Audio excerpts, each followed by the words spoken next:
1948 में ब्रिटेन से स्वतंत्रता प्राप्त करने के बाद श्रीलंका अपने सबसे खराब आर्थिक संकट का सामना कर रहा है। यहाँ तक कि अगर हम कहें कि ये द्वीप राष्ट्र के इतिहास का सबसे बड़ा संकट है तो शायद ये गलत नहीं होगा। वैसे श्रीलंका में आर्थिक संकट ने अपने नागरिकों को अत्यधिक कठिनाइयों में डाल दिया है। कागज और प्रिंटर इंक की कमी के कारण स्कूल में परीक्षा रद्द हो चुकी है। 100 रुपये, यानी मैं श्रीलंकन रुपये की बात कर रहा हूँ, तो 100 रुपये में एक चाय मिल रही है। और यहाँ तक कि फ्यूल स्टेशन में प्रतीक्षा करते समय एक सीनियर सिटीजन की मौत तक हो चुकी है। इसके अलावा लंकाई नागरिकों का एक समूह द्वीप राष्ट्र छोड़ के भाग गया था और अवैध तरीके से भारतीय तटों में पाया गया था। तो एक तरह से देखा जाए तो स्थिति बहुत ज़्यादा खराब हो चुकी है। और हाँ, यहाँ ख़त्म नहीं होता है। प्राइम मिनिस्टर को उसकी कुर्सी से उखाड़ फेंका गया है। सेंट्रल बैंक में डॉलर की भयंकर कमी है और आर्थिक स्थिति का असर आम आदमी पर पड़ा है। तो कहा जाए तो श्रीलंका ने बहुत कुछ खोया है। हालांकि भारत श्रीलंका के इस कठिन समय में एक दोस्त के रूप में उभर के आया है। भारत के द्वारा पहले ही श्रीलंका को $3 बिलियन से अधिक का क्रेडिट लाइन और करेंसी स्वैप्स का विस्तार किया जा चुका है। लेकिन एक बात है जो भारत श्रीलंका से मांग रहा है, और ये मांग ये है कि श्रीलंका चाइना की कम्युनिस्ट सरकार की गोद में जाके फिर से न बैठ जाए। और देख के तो लग रहा है कि श्रीलंका भी चाइना के डेट ट्रैप में फंसने के बाद अपनी गलती का एहसास हो चुका है और इंडिया फर्स्ट के नीति पे काम करना शुरू भी कर दिया है। संबंधों में सुधार तो दिख ही रहा है और ये जरूरी भी है, क्योंकि भारत को त्रिकोमली पोर्ट के माध्यम से श्रीलंका में अपना गढ़ बनाए रखने का एक अवसर प्राप्त हो सकता है। त्रिकोमली पोर्ट श्रीलंका का एक नया प्रोजेक्ट है जो भारत के लिए रणनीतिक रूप से महत्वपूर्ण हो सकता है। मैं तो यहाँ तक कहूँगा कि ये एक मौका है जो हम्बनटोटा में हुई खामियों को मिटा सकता है। नमस्कार, मैं अम्बरीश बैनर्जी और आपका टैप पॉडकास्ट में स्वागत है।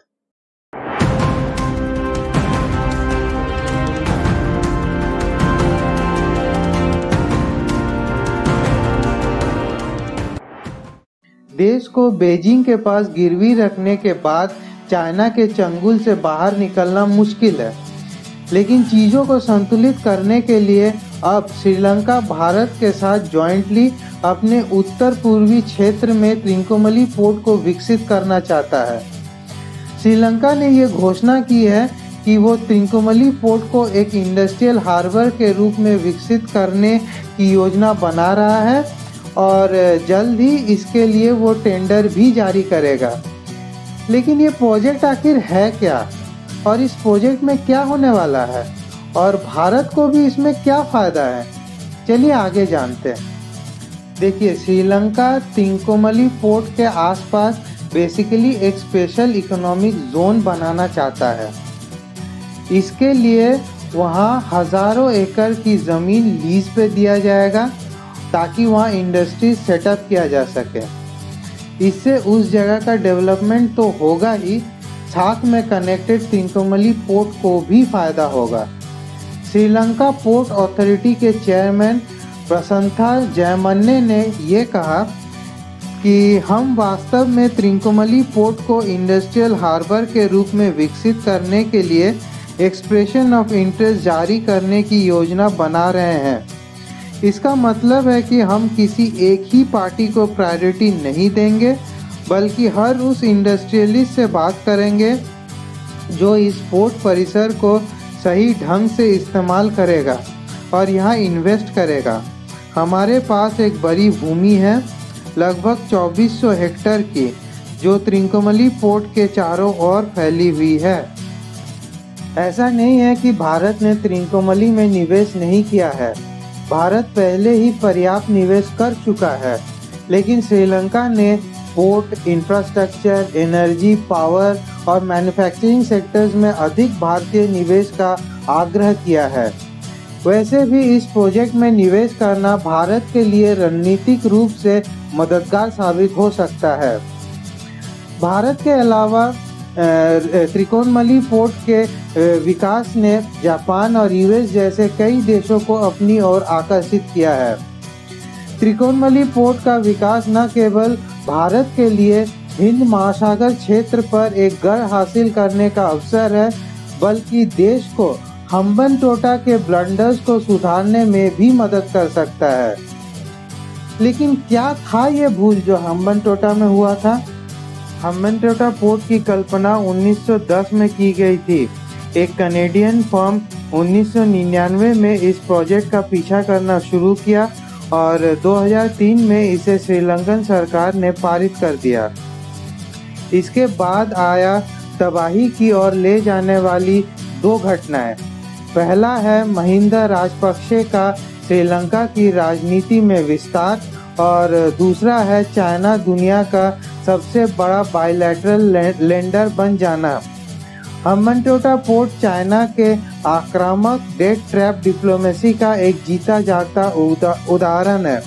ये कंट्रोवर्शियल प्रोजेक्ट पूर्व राष्ट्रपति महिंदा राजपक्षे के कार्यकाल के दौरान सामने आया और ये भारत श्रीलंका के संबंधों के बिगड़ने का एक प्रमुख कारण था।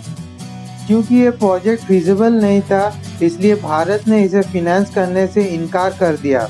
एडवर्स फिजिबिलिटी रिपोर्ट के बावजूद चाइनीज द्वारा इस प्रोजेक्ट में निवेश करना और भारत द्वारा इसे मना कर देना इस पोर्ट को एक दयनीय विफलता में परिवर्तित कर दिया। ये पोर्ट भारत के लिए एक गंभीर चिंता का विषय बन गया, क्योंकि इसने इंडियन ओशन रीजन में एक रणनीतिक स्थान पर चाइनीज उपस्थिति को सुनिश्चित कर दिया।